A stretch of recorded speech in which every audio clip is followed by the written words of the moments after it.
Hello everybody and welcome to another board game review and gameplay demo for Raid on Takao. This is a game from Mizo Games and they were nice enough to send me this copy so that I can try it out and share my thoughts with all of you. Essentially, this is a scenario-driven cooperative game that plays between 2 and 6 people, and it takes about 60 to 90 minutes to play.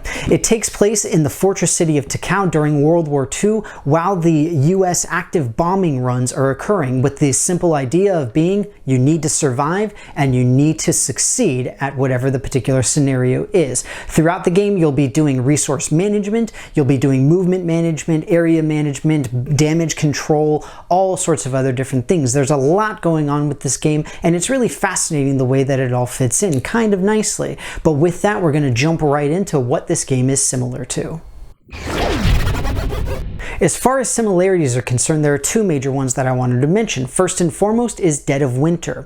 Dead of Winter immediately came to my mind when I played this game because you have heavy survivalist aspects where you're trying to gather food and resources, and on top of that, you're always fighting back the particular scenario, in this case, the B-52 bombing runs. In addition, you have what are called entanglement cards, which represent specific interactions and relationships that the characters have, and it really reminded me of the Crossroads mechanic, but not something so complex, so it was kind of nice and relatively streamlined into the game.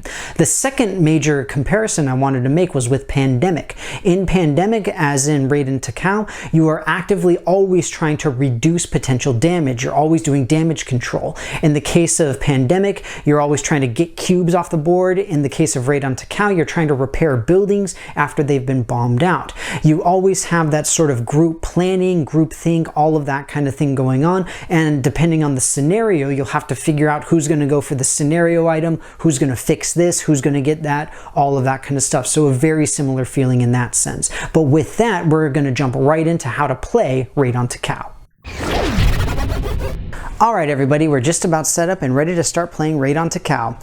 In this game, we are playing as a group of people who are trying to go out to gather resources, repair buildings that are being destroyed by US bombing runs, and all in all succeed at a particular scenario in the city of Takao. We'll do that by going out to find food in order to stave off hunger, utilize our interpersonal connections that we have with other characters, as well as find new gear, items, and even animal companions that can help us throughout all the various scenarios. As of right now, this is just the general setup and doesn't contain anything that is scenario specific that would allow you to win the game. What I'll be doing is I'll be going through the overall flow of an individual round so you guys can see what happens, and then I'll show you how some of the scenarios will change things up. So what we do is we've got our big board in the center, we've got everybody starting over here at the main train station, and everybody will pick their character. In this case, I've got 3 people set up. I've got the musician, the journalist, and the doctor.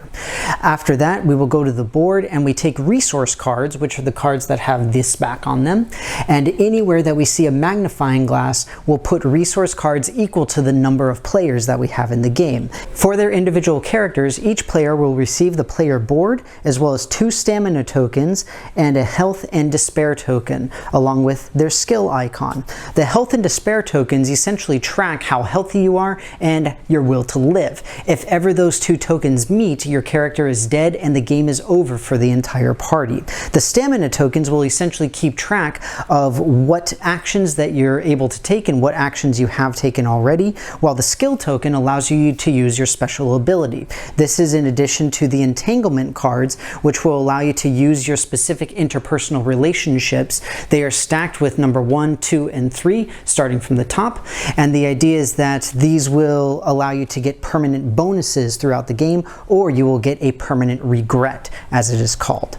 In addition, anywhere you see a bomb shelter icon on the board will receive a bomb shelter token, because those can potentially be broken throughout the game. We've got ruin tokens as well as food tokens, and the first bomber will start where there is the first individual bomber icon on the board. But with that, we're ready to get started with how to play the game. So the first player will start with this is the first player marker, and then we'll go through each individual round. They go through the same way: the survival phase, the scenario scenario phase, the air raid phase, and the consumption phase. The number of rounds that occurs depends on the scenario. I'll get to that in just a little bit.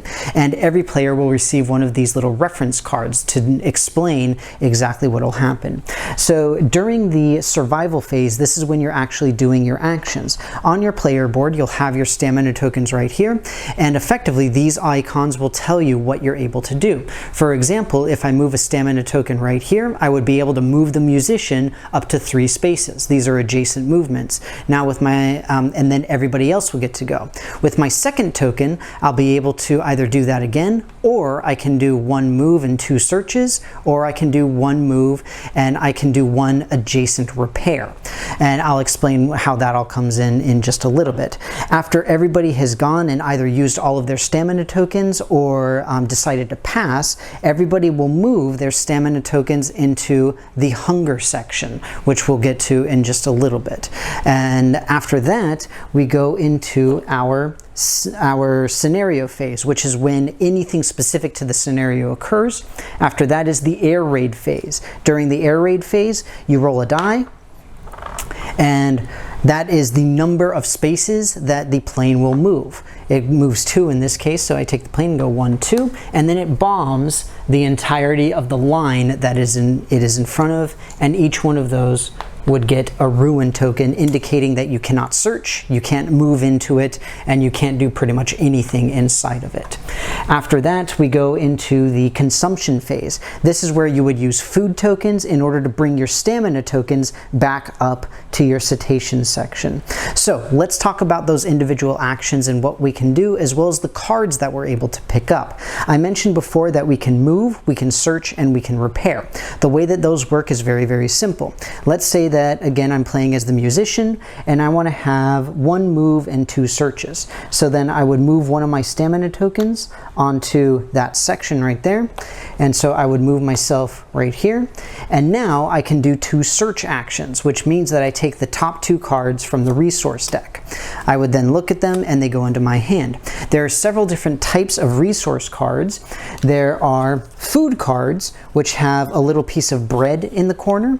And the way that these work is as soon as you get them, you put that number of food tokens on top of it. In this case, if I got these vegetables, I would put 3 food tokens on top of this card.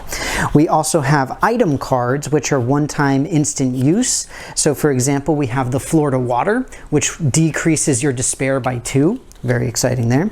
We also have objects. These are essentially reusable or permanent items that will go on your player sheet. Like in this case, you get a bicycle and you can get +1 to any movement that you do. There's also the animal companions, like the capybara in this case. And these guys will typically allow you to move better or more efficiently or something like that. In addition, if you're really desperate, you can actually eat your animal companions as well. So as soon as you draw your resource cards, then you immediately use them if you are able to. For example, I got the animal carcass and the herbal medical liqueur. I would put them down below my character just like this, and then they're available whenever I need to use them. So for those you can see, they would just go down at the bottom of the character card like that. Right? And that's the end of my turn. Then it's the next person's turn. I mentioned before that every character has a special action that they're allowed to take. And so for example here we've got the musician who is able to play his violin, and during your turn, whenever you are in your survival phase, any players at the same location as you can decrease their despair by 1, and after you do that you would take your skill token in the top corner of your card and flip it over to the gray side as opposed to the bright yellow side. Right? The doctor is able to essentially do the same thing but increase somebody's health so that it goes up so that they can survive better. And then the journalist's job is that when you do a search, you can actually look through the entire resource deck and pick a specific card from there. Now I will mention there are a lot of resource cards. You can see this is the rest of the pile. There are some that are specific for certain numbers of players, so you never know exactly what you're going to get out on the board at any given time. But that's effectively all that you're going to be doing. The last action you can take is the repair. Whenever the bombers come in, they will create ruins just like that. You can repair them by being adjacent and taking the repair action. When you do that, the ruin token goes away. In addition, if you are in a location that is ruined, you are allowed to move out, or you can repair it if you are inside of it as well, right? But that only happens after the bombers come or go, okay? So when it comes to the ruining, you're not allowed to search in any ruined area that has resource cards, so I wouldn't be able to search there. I'd have to repair it and then move into search. In addition, if you get hit when the bomber comes out, like my guy is right here, that means that you lose 2 health and you also gain 1 despair. If you are in one of the bomb shelters, if you're in a section that has one of those, you are spared from the damage. However, if it gets bombed again before the ruin is fixed, the bomb shelter is now gone and it is eliminated from the game. But that's really the entirety of the mechanics for how the game itself works. The other major thing with regard to the resource cards that needs to be noted is that any card that has either a question mark or an exclamation mark on it is able to be traded with your fellow players. And that means in this case the food, so this has 3 food on it. If you used 2 food off of it, they would get the card with the 1 food still on it. And as I mentioned, if you have your food card on hand, then you're able to use that to get everything back to from the hunger back up to the cessation, so that you can use it again the next round. So let's go into some of the special locations as well as some of the entanglements and how those work.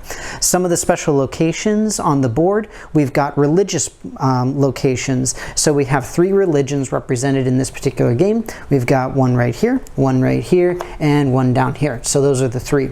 Every character is indicated by a particular religion. So if you can see here, the musician has the yellow symbol on him.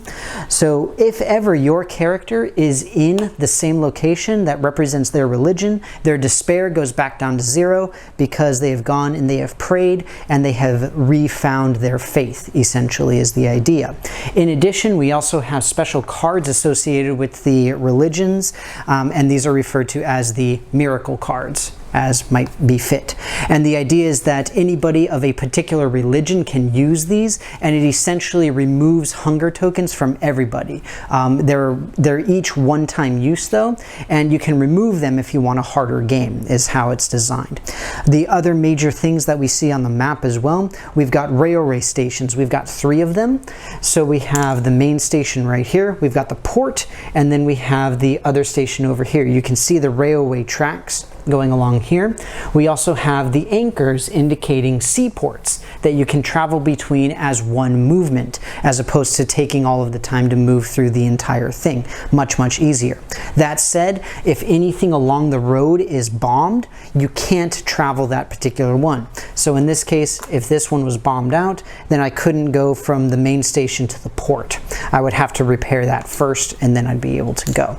And of course, all of the bombers are going to be moving around, and as they go, then they'll start going along the bottom of the board here, along the sides, and they just keep moving clockwise around every single time, bombing as a grid, whichever direction they happen to be. So your goal is to go out, maintain everything, remove the ruin tokens as best as you can, and subsequently fix and figure out what your scenario is. Last thing I want to mention before I talk about the scenarios are the entanglements. Entanglement cards represent the specific relationships that your individual characters have. For example, the musician, the violinist, is in love with the doctor, and it just so happens I have both of those characters in play. So in this case, at the end of the scenario round, if the doctor is exactly 1 space away from you, you achieve fulfillment. So there are 2 portions on the back of these cards. There's fulfillment and regret. If you flip it over, we've got fulfillment in the yellow and regret on the bottom. The idea is that these give you a permanent bonus that you would slide into the top just like that to show I have fulfilled that, I have a permanent +1 to my movement. If you undergo the regret instead, you would put it down like that. You still get the bonus, but only if your health and your despair are 1 point away from each other. In other words, you're 1 move away from dying. But the idea is that you want to get these done as quickly as possible, possible because not only do they punish you if you don't do them, but at the same time they give you substantial bonuses that will help you move around and do things a lot more efficiently. And like I said, it's a really fascinating way to have character interaction and just character interaction in this particular game. So that's it for the general movement and how everything in the game works. Let's go into the scenarios themselves. The scenarios are quite varied. There's a whole lot of them going on, and essentially each one will have its own individual card. So you see these are all of the different scenario cards, and you'll notice that each one has some kind of counter on it. The way that the counters work are those represent the rounds. So sorry, I didn't show them very well here. So you can see these all have major symbols on them that show some kind of counting from 1 through 6 typically, and then they're all double-sided depending on if you have 2 to 3 players or 4 to 6 players on either side. So you'll take your round marker like this and you put it right there, and then as you go through the rounds you just count it like that. If you succeed in the scenario by the end, then that means that you win. If you don't succeed, that means that everybody loses. In addition, every one of the scenarios will include reinforcement tokens. So once you reach one of those, you take another bomber and you put it right here, so eventually you'll have 3 bombers going around at all times, right? So the scenarios vary, like I said, from collecting crashed plane parts, to saving endangered animals, to rescuing prisoners, to all sorts of other different stuff. There's some fascinating things here, and most of them at least based off of at least some sort of historical aspect of what was going on at the time during World War II. But all in all, that's it as far as how to play the actual game. Like I said, this is just the general setup. All of the scenarios are going to be adding additional things, like we'll have additional cards related to prisoners in this particular case. In this one, these are the parts for the plane that you'll be trying to collect back up. Here are all of the endangered animals that'll be on the board as individual tokens that you'll be trying to collect back up. And again, it just depends on exactly what scenario you're going to be playing through. So there's lots and lots of different things that you can do. But with that, we're just going to jump right into my overall thoughts for the game. Overall, I have to say that I was pleasantly surprised by Raid on Takao. I thought that all of the mechanics were going to be really muddled together and that nothing would stand out and it would just be a big giant mess and bogged everything down. And I also really thought that the relationships were either going to be a complete throwout or they were going to be something that was way too overbearing. And so that's why I said I was pleasantly surprised. The relationship aspect with the entanglement cards was really well done. I like that it is something that is meaningful. It gives you a significant advantage if you do it, but you don't absolutely have to. Yes, it does hurt you substantially if you don't, but it's not a complete kill blow.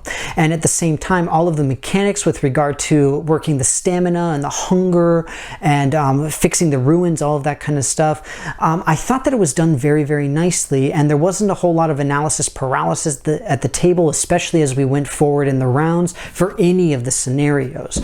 And as far as some of those aspects, you would really expect it to feel kind of muddled in that because you're in a literal war zone, which is something I wanted to mention is the historical aspect. I learned a lot from this game. I truly did. I didn't know that there was a fortress city in Taiwan occupied by the Japanese during World War II that the US was relentlessly bombing constantly.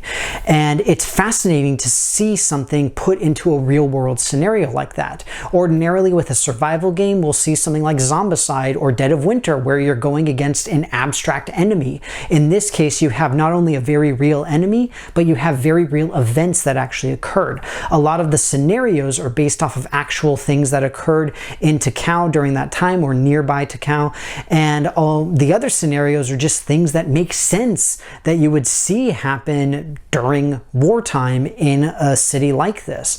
And it's really cool to see those different scenarios, how they play out, how they change the gameplay, how you go about solving them, all of those kinds of things, because it really bumps up the replayability, which I absolutely love, especially in a game like this. So moving on into some of the more objective aspects for the game, I'll talk about first the stamina mechanic. I thought that was really cool and it fit extremely well into this particular game. I love that it controls how you can do actions because it makes perfect sense. if you're on an empty stomach, you can't do anything. And it makes sense in a realistic world, it makes sense in a war zone, and it makes sense as a game mechanic. And I think it's implemented very, very well and very efficiently. I also like the idea of the cooperative nature of the game in that, yes, we're all helping each other, but at the same time, you have to look out for number one. You have to make sure that you're okay before you can help out anybody else. As I already mentioned, I do love the idea of how the scenarios play out, how they're very different in terms of how you go about doing them, and how none of them particularly bog the game down in terms of what's actually going on in a particular scenario at any given time. That said, a couple of minor issues that I had with it. The first and major one was the language aspect. I have sort of a preprint, not quite English one yet, and so you may have noticed that the character cards I got were not translated, but all of the cards are, the rule book is, all of those kinds of things. And that's something that the company is going to be fixing as they go through, but it was just sort of difficult for us as we were playing because we had to keep checking the rule book to see what individual symbols meant and all that kind of stuff, but it wasn't really a huge deal. The game is also very punishing. It's very unforgiving, kind of like Dark Souls, if you guys have played that, where the idea is that if a single person dies, you're completely out of the game. It's really frustrating, but again, it makes sense for the war zone aspect of the game and does make sense in terms of the cooperative nature where you need help, I'm going to go and try to help you type of thing. And so in that aspect, I really enjoyed it, but it's not something that's going to be for a really light gamer or somebody who isn't ready to really go full out and really try it. The last thing I wanted to mention that is both good and bad is the religious portion. I personally really liked the fact that they put a religious aspect in this game because first off, it's not something that you would ordinarily see in any board game, and secondly, because it makes perfect sense for the war zone aspect. If you are a religious person and you're actively being attacked in a war zone, what are you going to do? You are going to pray that you and your family and everybody you care about is going to be safe. And I love that they put that in there because it makes perfect sense for what the game is. That said, I know it's a hot button issue. It's something that a lot of people could have a huge issue with. So it's something that you really want to tread on very lightly. But with all of that, as I mentioned, overall, I enjoyed the game. I thought it was good. If you're a person who enjoys a historical twist to games, if you're somebody who enjoys generalized scenario-driven cooperative games, if you like the sort of resource management and the unique kind of we're all together but I'm still doing my own thing, I highly recommend it. I really think that it was well done. As I said, I was pleasantly surprised by it, and if something about that isn't really up your alley, then it's probably not for you though, because frankly it really hits those things pretty hard. And so if it's not something that you're about, then it's probably not the best way for you to go. But with that, thank you so very much for watching. Hope that you enjoyed this video. If you haven't done so already, please take a look at all my social media pages as well as my Patreon page. On all of those, you can interact with myself and my channel in a bunch of really fun ways. But I hope that you guys enjoyed it, and I will see you next time.